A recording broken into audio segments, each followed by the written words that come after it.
Hey, Deb. All right, everybody, we are joined by team members of today's Coke Zero Sugar 400 race-winning team, which is the number 77 Fraternal Order of Eagle Chevrolet from Spire Motorsports, driven by Justin Haley. We are joined by team owner TJ Pusher and our crew chief, Peter Suspenzo. We will open up to questions. Please raise your hand. We will get a wireless mic to you. Still in shock, ain't you? We'll go here to Jenna. Hi, Jenna. Hey, TJ, this is an unusual move for you guys as an agency to step into team ownership. Now you're a race winner. You've got more wins than Stewart Haas Racing, your partner noted to me. How do you feel? You know, how did you get to this point? And I know that winning races probably wasn't the immediate goal. How do I feel? I probably couldn't explain. I think you guys probably all want to go home after the weather this weekend, but it's surreal. It's obviously a huge, huge moment to win in the pinnacle of our sport at Daytona. No, I mean, this is it, right? This is the world center of racing. I mean, it says it on the wall. Thank you for the cue card. It's a huge deal for us. We just wanted to be in control of our own destiny, you know, and we've put a lot of money in a lot of people's pockets in this garage. You know, and there's a lot of people out there that think we're doing this as a cash grab, the way the charter system works, and that's just, quite frankly, that's not true. Jeff Dickerson and I said, we believe in the sport, we believe in the platform that NASCAR provides, right? This is the American dream. I've been coming here sitting on that lawn since I was 10 years old. Saying one day, we're gonna do this, you know, and is this PC in here, or how does that got to work? Because, I mean, like, fuck it, we did it, right? It's like, it wasn't pretty. I've lost my fair share of races. We've dominated races. I grew up working for Todd Braun. That was my first big job. But I've been in racing all my life, you know. My dad was a chassis guy for the Rapid Roman Hall of Famer Richie Evans, right? So, you know, this isn't new to us. We've been doing this a long time, and we're trying to build something. But the way that this shook out, in November of last year, you know, 5 Hour was a client of ours. Furniture Row was a client of ours. So this is bittersweet, you know. Love Barney Visser, love the Visser family. Joe Garone sitting somewhere. I hope he's on his boat enjoying this, but it's hard. You know, those were. That's our family, you know. So yeah, this means a lot. It's a big fucking deal, but.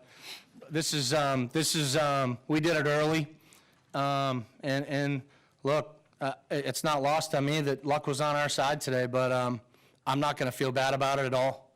I'm going to love it. So, you know, we're just going to continue the little engine that could and build this thing as best we can and go from here. Yes, ma'am. Come up here to Matt. Matt Weaver, Auto Week, one for Peter, then one for TJ. Yeah, I can't wait till we talk. Absolutely. You enjoy all that stuff. You don't even know the backstory, do you, boss? I do look forward to it. Yeah, thank you. For Peter, the situation where NASCAR had called the one to go and you guys had stayed out, Kurt went down. What was kind of the thought process there? Did you have an inkling that the weather could play out in your favor, or did you just want the track position and see how it played out if there's another crash? What was the thought process there? Well, my thought process was, even if we have 4 flat tires, we weren't going to pit. We were going to ride it out and hope that we, you know, get something with the weather in our favor. It was more lightning than it was actually rain at that point in time. But I know you get 30 minutes every time you get a lightning strike within 7, 8 miles, whatever it is. So it was our only option to try and steal a win, if you want to call it. But there was no way we were coming in. I was actually surprised that a couple of guys in front of us pitted in front of us. But my mind was made up. Really, my mind was made up when we got back on the lead lap and noticing that the rain was coming. And I said to myself then, I said, if we get in a position, I am not going to pit. I don't care what happens. And it just worked out that way. And it was a long time waiting. Obviously, I don't know how long the rain delay was. It had to be like, what, 2 hours? Yeah, it felt like 20 days. And it's been hot down here. It's been a tough week on everybody. You know, everybody working, the pit crews, the guys working on the cars. It's just been hot and rainy. You know, you're fighting weather, fighting this, fighting that. And we just wanted to come here today and just have a decent finish, not have any issues, and just finish where we were, you know, not getting caught up in any wrecks. And, you know, it just worked out. It doesn't happen that often. And for TJ, your vision for the sport and the things that you feel like maybe fans or the industry do not understand for the process so far, and what you see this team becoming a decade from now. We want to compete with the big dogs, and that's why we're here, right? The messaging from the France family, in my opinion, for, I don't know, the last 18 months is a good one. They're trying to rebuild this thing. They've taken a ton of hits, right? But I'm also smart enough to know that this is their sandbox and we want to play in it, but we made that choice, right? Jeff Dickerson and I are not wealthy people, right? Went and got a $6 million loan from the bank, so you could have done it too, okay? So to sit here and say, I don't understand it, I don't know what these guys are doing, you're here, it's like, you know, this is NASCAR, right? A lot of us grew up in this. To finish first, you first must finish. You got to be in the field. You know, this is, I mean, back in the day when we were kids, I mean, all of us, I mean, all these guys from short tracks growing up racing in the sport. I mean, Ross Chastain. I mean, you know, it's like, we're all just trying to fight and claw every day and make it. But, you know, it's our passion and we love it. And, you know, just trying to build something here that we can have, that we can go compete with the lions of the sport, the Hendricks and the Ganassis, the Penske's, the Stewart-Haas's. You know, we're not there today. But today, for whatever reason, I could take you down 1,000 things. Destiny, I don't know if Loeffler was toying with me all day, right? He drove for me for 7 years with Todd Braun. I don't know if he couldn't wait it until he thought I was going to have a heart attack and he let the skies open up. You know, Clausen, I mean, a lot of the guys that have been around us and what we've done, like, this isn't new for us. You know, this stage and this win is new for us, but this sport and this garage, man, we get up and we breathe it every day and we fight. And that's what we're going to do tomorrow, too. I mean, I'm going to enjoy this a little bit for sure, but tomorrow's Monday. We got to get to work, you know? Did I answer all that okay for you? Absolutely. Okay. And should a sports agency be involved with a team at the highest level of stock car racing? Fenway is, aren't they? Fenway Roush? They have an agency, Fenway Sports Group? You tell me. I'm asking you. I mean, I'm just... I don't know if they're involved with NASCAR drivers. To my knowledge. What drivers are we involved? I mean, I think you need to spend some time and get to know us a little bit more. But it's okay. It's a new world. Social media, I get it. But yeah, we can talk all you want. Likewise. We'll go to Bob. TJ, you guys came in 100 points out of 30th. I think with the win, you're eligible for the playoffs, even though Justin is a Xfinity driver. I mean, is there any way that you feel like you can hit 30th to get into the Owners' Championship? I mean, is there any way that you can get, with this money, buy equipment that can get you there? I think there's a way. I think we have stuff in the pipeline. Obviously, doing this, you know, gaining control of the charter Monday after Homestead, you know, it's a lot of work to try and get to Daytona, you know, and Peter and these guys thrashing, you know, every day. I mean, these guys do more with less. They don't get the credit that they deserve, and this is a big shot in the arm for them. But, I mean, I think we got some stuff in the works that people are gonna be proud of, and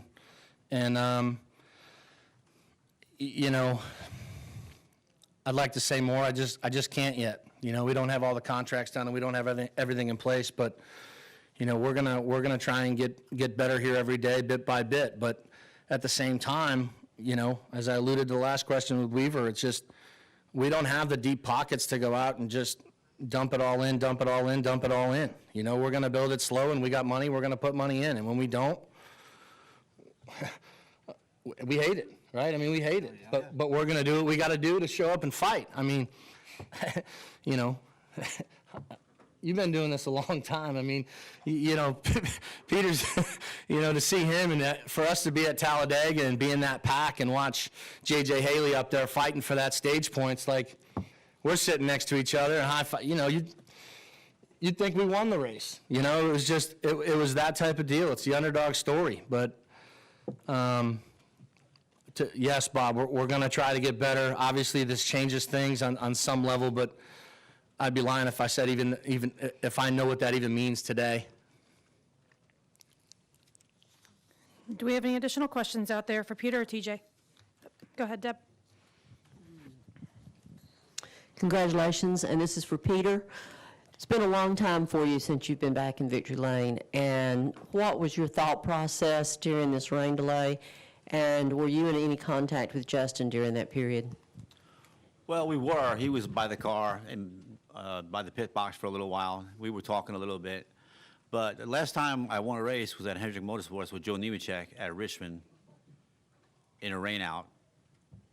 And we still didn't even get to go to Victory Lane there. We had to do the Victory Lane in the garage. So I was hoping we would get to do that here in the Victory Lane for the Daytona race, but it didn't work out. But we won the race. That's all that matters. You know, I've been doing this since 1979. It's been a long time with Elmo Langley, my first job in this business. You know, I've known you a long time. And it's almost surreal right now that we even won the race, honestly. It really is.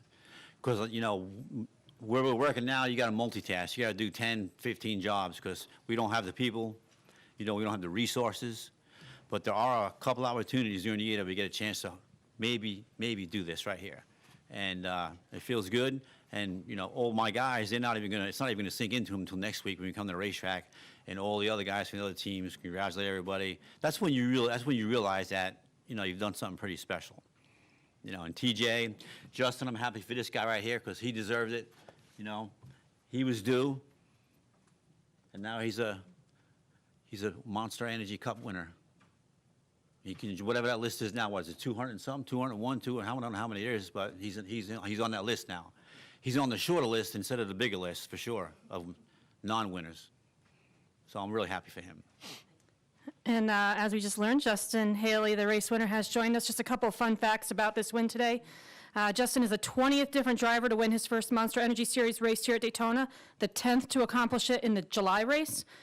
Justin is also the second youngest Monster Energy Series winner at Daytona and the youngest to win the July race.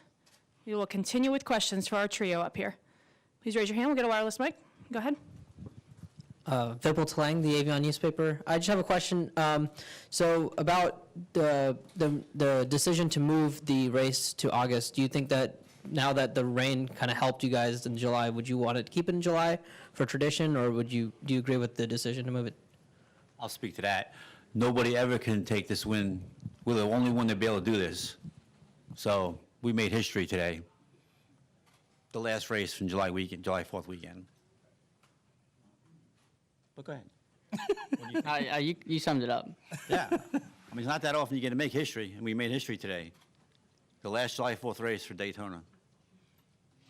I didn't even think about that until you mentioned that. It's pretty big, really. Go to Matt. Matt Weaver, Auto Week for Justin.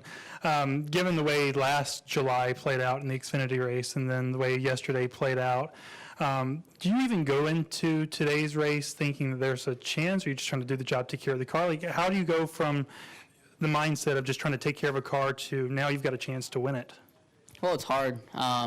Obviously, Spire Motorsports is a new team, and they don't have much over there, so this is one of their only cars, and I junked their Talladega car, which Peter was pretty mad at me for, but I hope I made it up to you with this one. But it's hard because you have to stay close enough to the draft to stay with the draft. You can't lose it because then you'll go multiple laps down, but you have to stay far enough back that if the big one does occur, you can avoid it, which we did perfectly there on that last caution. So it's definitely kind of like a chess match of keeping a gap enough but not losing it.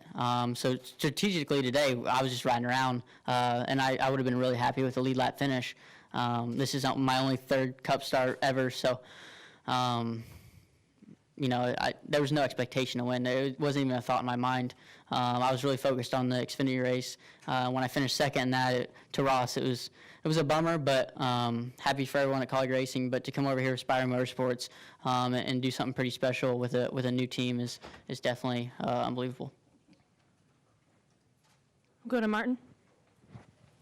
Justin, do you think if this race had been restarted, you still could have won it?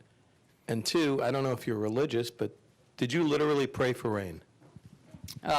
yes, I did pray for rain. But no, probably not. We probably would have gotten ate up pretty quick on the restart there. We don't have we own our own motors, so it's just, we're not in the wind tunnel.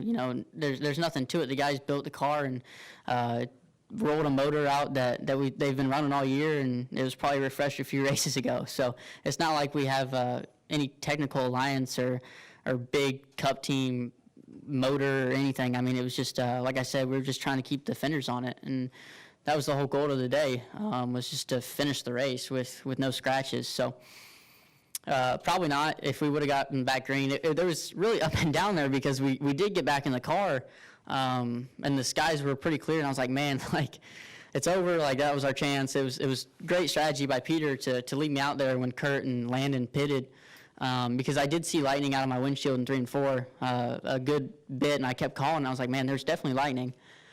And then just kind of the cards far away, and we got lucky that they red flagged it down the backstretch and took us to pit road. And like I said, it was so up and down because we were back in the car ready to fire them back up, and then the rain came, and the rest is history.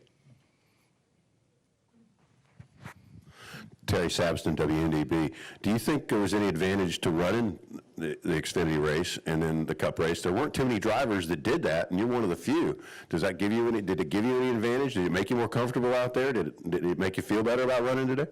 No, I'm pretty comfortable with Super Speedway racing. It's always been pretty high on my skill set list. If you say, I mean, I've always had pretty good finishes at Super Speedway, is what I'm trying to say. So these Cup cars, man, they were a handful to drive.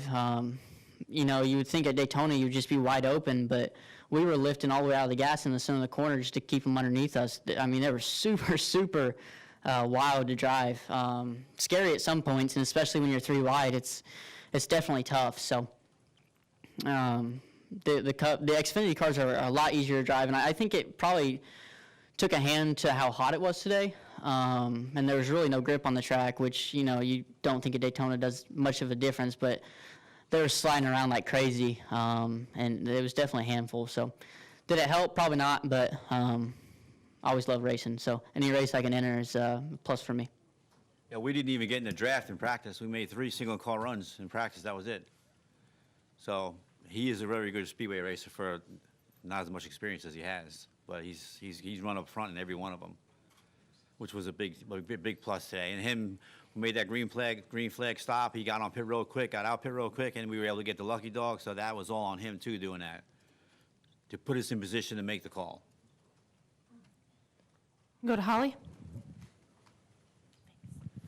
Holly Keegan, the NASCAR Wire Service. I just have a really easy question. Do you know where you were at the time of the big accident? Where you were running? What position? Far enough back that I could miss it, but far enough in that I was still in the draft. I don't know. I was probably 5 car lengths. 27th? 27th? Yeah. Sure, 27th. But that really don't mean anything, does it? I mean, there were 3 right in front of me, so I know I barely got it slowed down. And the biggest thing when they wreck in front of you like that is there's multiple people behind you, so they could run in the back of you. So not only do you have to take care of yourself, you have to look in your mirror, trying to avoid the wreck in front of you, and make sure the guy behind you is not running into you, which was key. So Keith Barnwell, my spotter for this race, did an excellent job and managed me through it. And I don't know, it's pretty cool. Do we have any final questions for our team? Go to Dustin. Dustin Long, NBC Sports. Justin, I was talking to your mom, and she was telling me about, I guess, the first time you got, a couple times, the first time you got in a car. I guess she said it was the day after your grandmother's funeral. It was your uncle had it, and you saw a car on the wall of the barn and wanted to get in it. Do you recall that day? And again, I know you're a racing family, so that's probably just second nature, but why you wanted to be in that car that day? I'm not sure. I didn't know it was after my grandmother's funeral, but that's a fun fact. I knew that the first time I got in it, I believe it was my cousin's quarter midget at the time, and it was on the wall, and he was driving around. He let me drive it, but I really didn't have. My family's always been in racing, but I really wasn't grown up like around a racetrack. I don't think I was really ever to the racetrack. I saw Jason Leffler a few times at ORP run. We made some trips to Indy with my grandpa, but I personally feel like I had the desire to chase becoming a race car driver. I convinced my mom to let me get a quarter midget. At first, she said, as long as you can convince your stepdad to do it, then y'all can have fun. And that wasn't too hard of a convince, being he's a gearhead himself. So without them two, my stepdad and my mom, obviously this wouldn't have been possible, and everyone else in my family for believing in me and giving me faith. But yeah, I don't know, it's pretty surreal. And one of the stories she told was, I guess she said you were about 10 years old and kind of moving up to a faster quarter midget. And she recalled a time when you did that and really kind of nervous. And she said kind of having the conversation with you of, hey, is this going to be fun? Are we just going to do this as a fun activity, or is this going to be a serious thing that we're going to do? And she kind of talked about, you know, your kind of nervousness with the fast car, but you got back in and this is what I want to do. Do you recall that experience? I think there's a point in everyone's life where you have to make a decision. If you're playing high school football, you know, are you going to go play college ball, or if you're racing, are you going to take it seriously? And there was a time and point where I had to, you know, get homeschooled and take it seriously because I was on the road so much, and I wouldn't be able to take it seriously if my family didn't support me through it all. So they gave up a lot. They moved. My family moved down to North Carolina a few years back to help me chase my dream when I started running K&N East with Harry Scott and Justin Marks. So they took the trip down with me, and like I said, without them, this wouldn't be possible. Any final questions for our winners? All right, gentlemen, well, congratulations and thanks for joining us this evening. Thank you. Thank you.